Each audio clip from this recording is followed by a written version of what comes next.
Let's start with a familiar line. He's lying. And if you work with children or you live with them, you've probably heard that sentence said with absolute certainty, whether from yourself, whether from a sibling, whatever. And here's a question I want you to push on today. What if the issue isn't honesty, it's capability? What if this child isn't choosing deception, but struggling to manage fear, shame, memory, or impulse? Because if we get this wrong, if we make an assumption they're just lying, and we just punish a behaviour, we may not be teaching a child how to cope. We may be just training them how to hide. Hello and welcome back to the Able to Care podcast. I'm your host, Andy Baker, behaviour specialist and author of Targeting the Positive with Behaviours that Challenge. And this episode is for teachers, teaching assistants, parents, foster carers, and honestly, anybody who supports someone who is vulnerable or stressed. And today we're using one scenario to explore a core idea. Behaviour is often a strategy. And one of the most common strategies across all ages is protecting ourselves from the feeling of being in trouble. So I want you to think of a scenario. A boy in school, let's call him Jay, is accused of taking a football from the playground and hiding it. A member of staff asks, "Did you take it?" And Jay says no. And then the ball is found in his bag. Everyone nods as if the case is closed. He lied. He's untrustworthy. He can't be believed. And here's where I want you to slow down the moment. Because it's easy to feel sure when you've got evidence, but certainty isn't the same thing as understanding. I know you feel like, hey, but we've got the smoking gun. We've caught them red-handed. Okay, but let's dive a little bit deeper because we need to have this uncomfortable challenge. The assumption that might be hiding underneath "he lied" is this.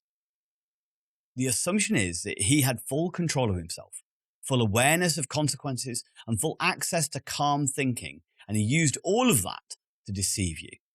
Now, maybe that's true, but if we don't test it, we fall into confirmation bias. And once you decide Jay is a liar, you'll start seeing liar everywhere, even when you're just seeing a frightened kid trying to survive the moment. So instead of "why did you lie?" try this. What were you trying to make happen when you said no? What we're looking for is, rather than just stopping at the lie, we're starting to then go, what was the function that they thought the lie was the only behaviour that could either meet that need or to cope with that stress? It's all behaviour is. It's a way of coping or meeting a need or to cope with stress. Was it related to fear? Was it to meet a specific need of some description? The lie was just a behaviour. Let's go beneath the surface. So here's a simple model that I use, and I just kind of mentioned it there. When stress goes up, needs get louder. And when needs get louder and skills are limited, behaviour becomes a strategy. So what might Jay's no be doing for him? Well, maybe it's protecting him from shame. Maybe he's ashamed of taking the ball for some reason, and therefore he's protecting himself. Maybe it's to protect himself from consequences that he can't emotionally tolerate. He doesn't want to be told off. He doesn't want to be told he's naughty or bad. It might be panic. His brain firing out the quickest escape route. Just deny, deny, deny. Now, I'm not saying in any way that there should not be boundaries. What I'm saying, the route to change depends on what's actually driving the lie. Because if it's fear and shame, punishment's just going to make it worse. A punishment teaches, next time, just hide it better. So what should we do instead? Okay. I'm going to give you a few steps. Okay. This is a 5-step system. So step one is de-escalate the identity attack. Instead of "you lied," try "this didn't go the way we wanted it to go. Let's see if we can fix it." I was once doing some consultancy work for a surgeon who kept getting in trouble for creating office or organizational conflict. This was an adult-to-adult interaction, and it was a kind of a management position. And one of the problems was that she was getting complaints because of sometimes the perceived as bullying way that she managed some of her team. And we did some consultancy work, and I helped her kind of improve some communication skills.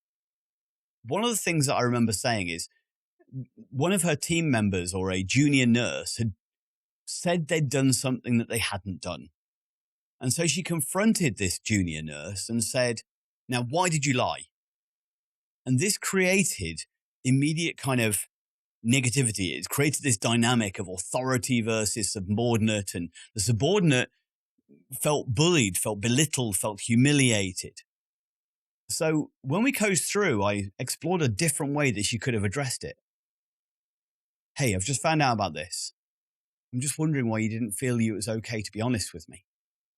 There's a big difference in the way that we've kind of expressed that, because one is about shaming, about you should be better, you're a bad person, we label you as a liar. But instead we go, why didn't you feel you could be honest with me? What were you trying to achieve?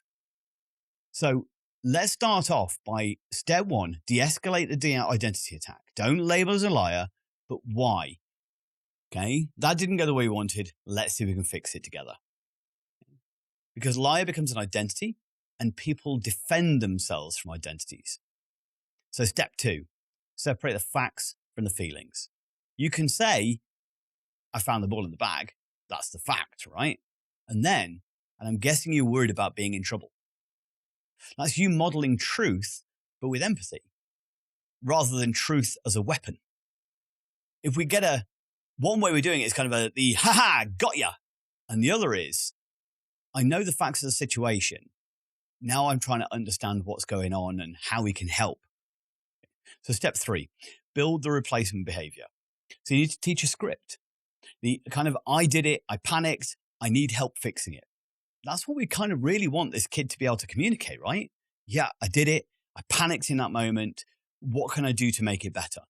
We want to help them and guide them through reparation. We want to help them to recognize their own emotions.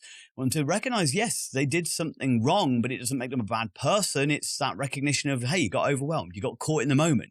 We've all potentially been caught in a lie where suddenly then we panicked and dug deeper rather than then immediately jumped to honesty. So it's not letting them off, but it's giving them a new strategy that maybe it's okay to express this. So step four is then logical repair, not humiliation. Repair might be to return the ball. It might be to apologize. It might be a short, meaningful consequence linked to trust, but not a public shaming. So something to show sorry rather than say sorry. I'm not a huge fan of forcing kids to say sorry. I think it's a word that so easily gets taught. It's a lazy response from parents. And I think there's far too many people out there who've been conditioned to think that as long as somebody says sorry to them, they must forgive them, that they must kind of be able to allow that person to then do that thing again. And that's where I don't think there's appropriate boundaries in place because of that sometimes. So step five is reflect later. It's always connection before correction. We need to make sure, because when we're confronting the child in that state, they're in a heightened arousal state. Their alarm bells going off. They're preparing for the danger. They're preparing for the humiliation. They're preparing for the defense of the situation. They're in fight mode, which means they're not going to learn. They're not going to be able to look at this restoratively. They're not going to be able to look at this of what could I do differently next time? How did my behavior impact on others? How can I make better choices? Because suddenly they're going to go into defensive mode and either shame shield or just shut down or escalate up and do something worse that then they get punished differently for. So when calm returns, you start asking the grown-up questions. What did it feel like just before you feel you have to deny something? You're teaching self-awareness. You're helping them to recognize the feelings they get the moment before. So let me just go through those again. Step one, de-escalate the identity attack. Not you lied, but this didn't go the way you wanted. Let's see if we can figure this out. Separate the facts from the feelings. Look, I found the ball in the bag. That's the facts. And I'm guessing you're worried about being in trouble, right? So then we're looking to step three, is build the replacement behavior. We want to try and teach them a script to sort of go, hey, it's okay to say you did it. And I get it. You panicked. You didn't know how to deal with it. And then you felt you needed to deny it. And you now need kind of some help fixing it, right? It's not letting them off. The consequence is there, but we're trying to help them with some new strategies. In this case of, hey, why don't we put the ball back and there's no harm done? And maybe we can figure this out of why you felt that was the right thing to do in that moment. Not public shaming, just correcting the behavior. And when we're reflecting later, So what happened? So when you felt like you needed to deny, when you felt that you'd done something wrong, how did that feel? And then start getting them to reflect on themselves and what we could do differently. How can we help them? So this isn't just a child thing, by the way.